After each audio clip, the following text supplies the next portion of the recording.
Steve Pagliuca, really appreciate the time. I'm not sure if we talk about your managing role at Bain Capital or the Celtics.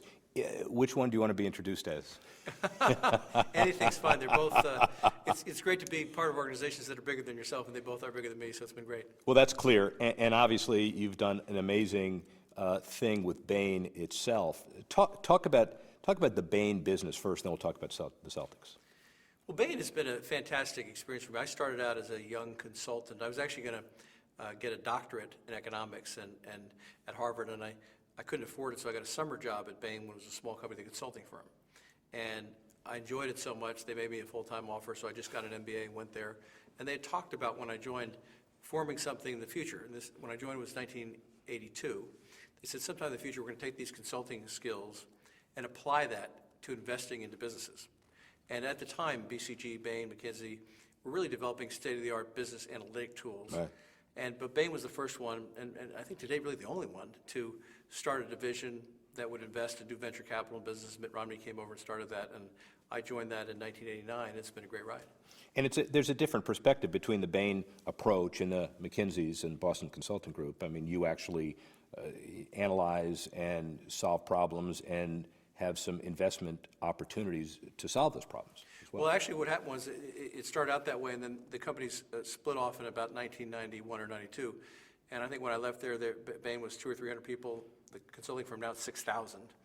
And when I joined Bain Capital, we were at 12 or 15 people, and now it's 1,000 people in global. And I think started out with $36 million doing venture capital.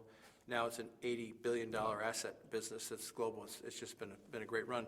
And it's proven that those consulting skills applied to businesses. And secondly, the theory back then was we put the Bain partners' money and our own money into these deals. So we're very aligned with our investors. We're the most aligned group out there. About somewhere between around 10% of the capital comes from people in the company. So our investors love that we're in there with them side by side and aligned. And then they love that we can, in these markets, apply those consulting skills to kind of grow and transform businesses. So the model has really worked out well over the last 30 years or so.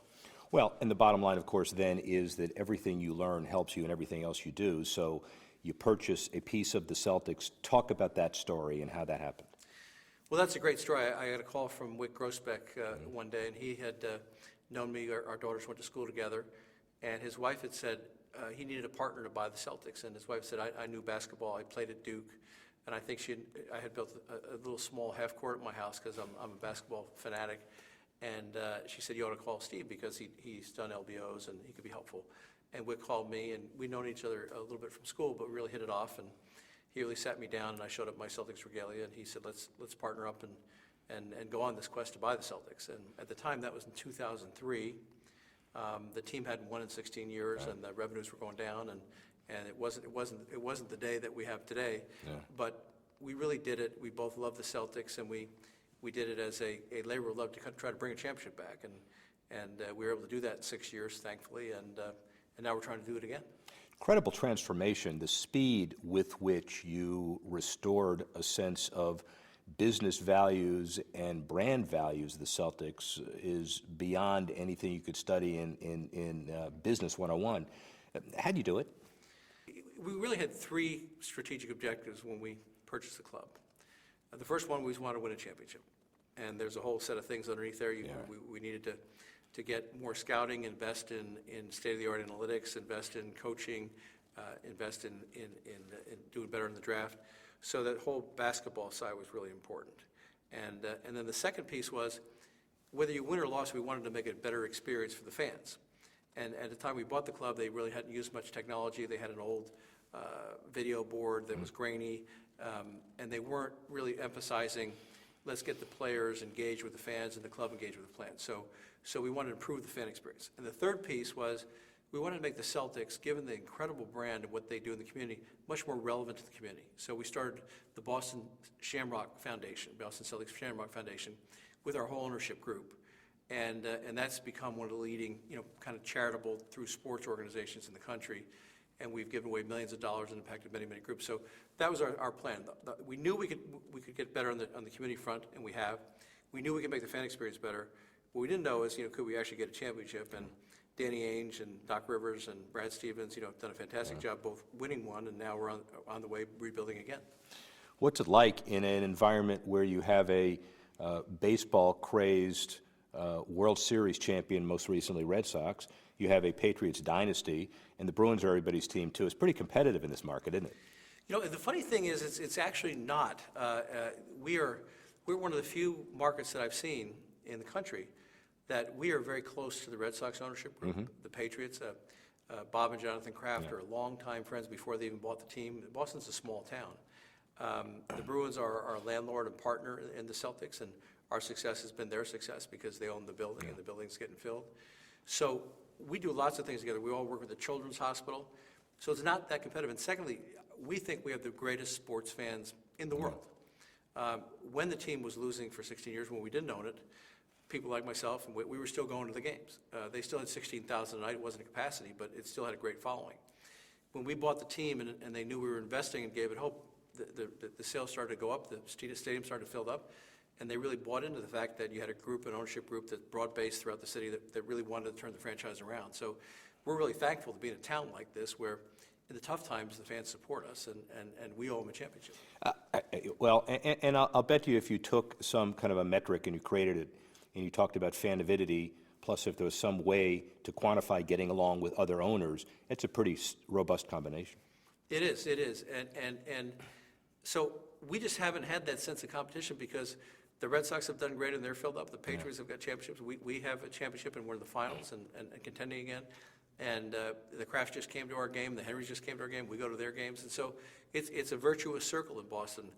The only problem is, people have grown up here in the last 20 years. The kids are very blessed. I mean, many cities, they don't have a championship in anything. Right.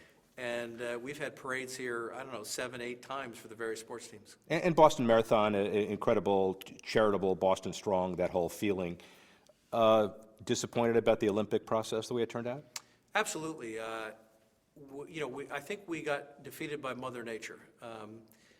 Things were starting to go well at the Olympics, and we had a fantastic plan that would have been very accretive to the city, would have created a tax base from $800,000 today in an area by Woodette Circle to hundreds of millions. Created 8,000 units of housing, 1,200 low-income housing, 100,000 jobs. So it's very compelling, and no money from the government involved at all.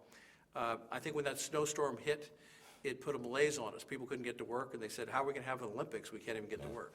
Now, the funny thing is, LA's doing a great job out there. They don't even have a T. So you don't really need a T for the Olympics, but it really set us back. It had a slow start, then set us back with some politics, unfortunate politics. I really think it could have been fantastic. The good news is, out of that effort, there's been now a focus on that Woodette Circle area, which right now is very underutilized. And there are already plans, the mayor's looking at plans for his kind of 2030 plan, incorporating a lot of things we did for the Olympics. And we also made a big effort to bring everything we learned out to LA. So we had done a massive financial plan. I think people said it was the largest plan ever, 10 years in advance of the Olympics, with data on every site and every revenue and every dollar and how you would do it. And the LA committee, we give that all to them. We've given our insurance people to them.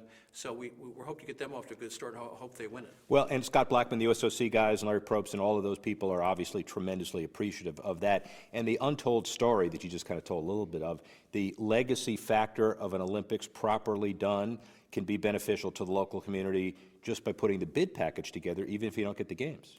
Absolutely. And look, I didn't like the outcome, but the process was a great process. And it brought together academia, it brought together the government, it brought together business people to focus on what is Boston going to look like in 2030. We all viewed it as using the Olympics as a catalyst for Boston.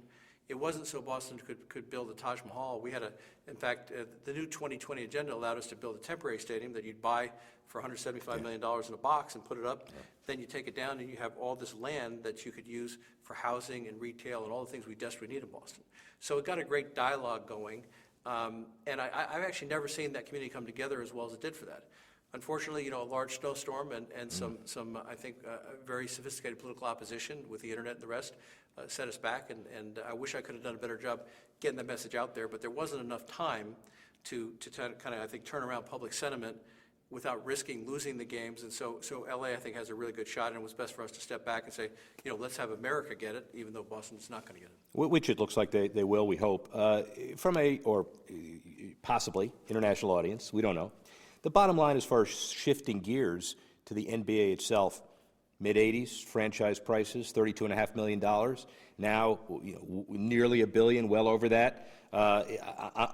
Is it the Steve Ballmer bid? Is it the Adam Silver, to David Stern? Is it the partnership with the players? Is it your particular partners as owners?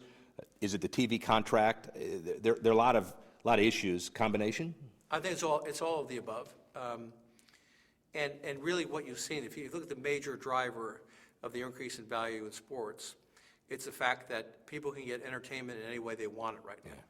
And the traditional model of, when I grew up, three channels and commercials, that's been all turned on its head with TiVo, with on-demand, with the internet, with clips.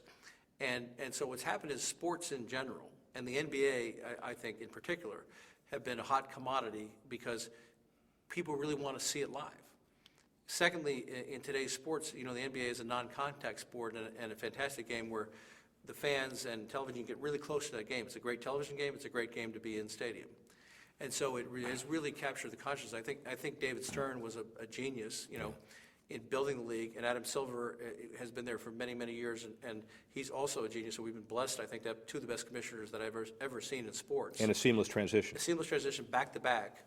And Adam is of the generation that, he's kind of grown up in media with the internet, with Snapchat, with Instagram, and the NBA under David and Adam has really gotten ahead of that, and they've gotten global as well. So I think the real factor is that those properties are very, very valuable as you have lots of television bandwidth and broadcast and content needs. And this is the number one content that, you can't fast forward through. You want to see the games. So it's great for advertisers, it's global, and it's growing. So that's really increased the value. Let's talk to the Reuters international audience for a second relative to the Celtics brand. Do people around the world know the Celtics? Absolutely. I got back in the fall from attending our game in Madrid, and I have some great pictures on my cell phone of you walk in the hotel, there's like a sea of green with Celtics uniforms, and I thought, there's fans from the U.S. coming over. It was all Spaniards. I go in the stadium, and I was getting pulled into the stands to get pictures with people with Celtics jerseys. The stadium was like a quarter or half green. So the game has really globalized, and this media has been a particular, enhancer of that, a catalyst for that, because people can watch our games. One of the number one things in China is people going to work. They'll put on the cell phone, they'll watch a Celtics game, while they're going to work. We have huge contracts over there that have gone up exponentially. And Europe, the game is growing itself, and so it's just kind of feeding upon itself as a global game where the whole world loves it. What does the NBA look like 5 years from now, broadly defined? I think you'll see the NBA continue to grow, continue to prosper. I don't know if we'll have teams in other continents or spaces, but I think we probably will in the next 10 to 20 years. Right now, the content is being voraciously looked at in Europe and in Asia, in South America, and when I go to the Middle East, people have Celtics hats on. So the game is growing in popularity. I think it's the second largest growing game in China. It's now number 2, moved to number 2, right behind soccer. And I think you'll see soccer and basketball becoming huge global sports. All right, let's have some fun now. Let's talk Duke. We both have, you have played, kids playing there, my daughters. It's an incredible basketball program. The ACC is incredible as well. Coach K, amazing. What's the one thing you could say about the Duke basketball brand? I think the Duke, I was just there last week for the last game against Carolina. They unfortunately lost the game close. But it's about as close as a religious experience as you can have when you go into that stadium and it just pulsates with the kind of camaraderie. It's fun.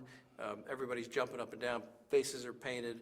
It brings the whole university together, and I think it's college sports at its best. Coach K runs a high-integrity program. The individuals, I know the individuals on that team, they're incredible individuals, and he's had a history of that for, I think, 36 years now. So we're very blessed that a couple of my sons could play there. I played there. I was the worst player on the worst Duke team in the last 50 years. It's kind of like Bob Beeman's long jump record. It won't be broken. I'm probably the worst forever that ever played for Duke. Well, that's a silly comment to make, but I'm sure you don't really mean it that way. But you treasure your memories, and your kids treasure their memory. Absolutely. I treasure my memory when I was there. I was there in a period where there were 3 coaches, I think, over 4 years, and I left coinciding with Coach K coming in a couple of years later, and Coach K, Bill Foster and Coach K's really turned the program around and brought it back to its heydays of the 60s. So That's 37 years ago? I think he came 36 years ago.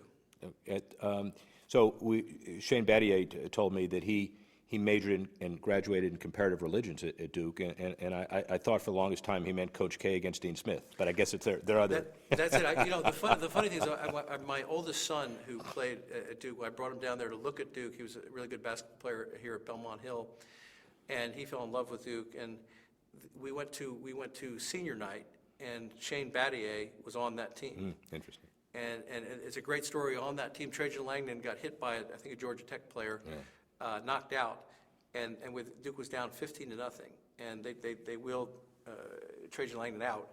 And so Coach K called the guys and said, they can't do that to our guy. We've got to really win this game. And Duke scored the next 28 points and destroyed the team. And then we went back and we got to meet Shane Battier, who became a very great role model for my son. So we go way back with Duke. It's a full circle, quite clearly. From a college basketball perspective, and we've seen both sides of the one and done, and how do you change it? First of all, do you believe in the system the way it is today? And second, how could you maneuver it or change it if you had the power to do it? Well, I would change it if I could do it. It's going to take, I think, a complex set of negotiations with the players' union. My personal opinion is it is very valuable for these young men to stay in school. And there may be some creative ways to do that, and we've got to work through that with the players' union, with the NBA. But I think there's nothing better than having a college education. The more maturity, I think it's good for everyone. Now I see the issue if someone like LeBron is, and he's the rare exception. Many of the players are not ready like LeBron was, and for everyone like LeBron, there are 5 or 6 that are going to take 3, 4, 5 years to get ready.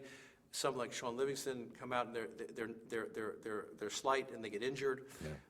So I'd love to see a system where we can find a way to have a win-win where the players stay longer in school, but we don't deny them their opportunities as well. So there's a lot of creative ways we can do that, and it's one of the things that certainly I'm going to talk about and work on for the next few years. Well, you may have the ability to transcend a lot of these issues because from a coach's perspective, every coach would say he coaches based on what the rules allow. Don't let me coach differently than what the rules allow. I'll coach up to the rules. Yeah, so. Absolutely. But it's something that's got to be discussed, and hopefully we can get a win-win situation for the kids and the players and the schools. Celtics and Duke, you certainly have your fill of brands and really appreciate the time and not only that, but ongoing continued success, Bain Capital as well. Thank you very much for joining me, Steve. Well, I've been very fortunate to be part of these places, which are a lot bigger than me, and I'm very blessed to do that, and hopefully we'll keep on winning in the Celtics and Duke and Bain Capital as well. Thank you very much.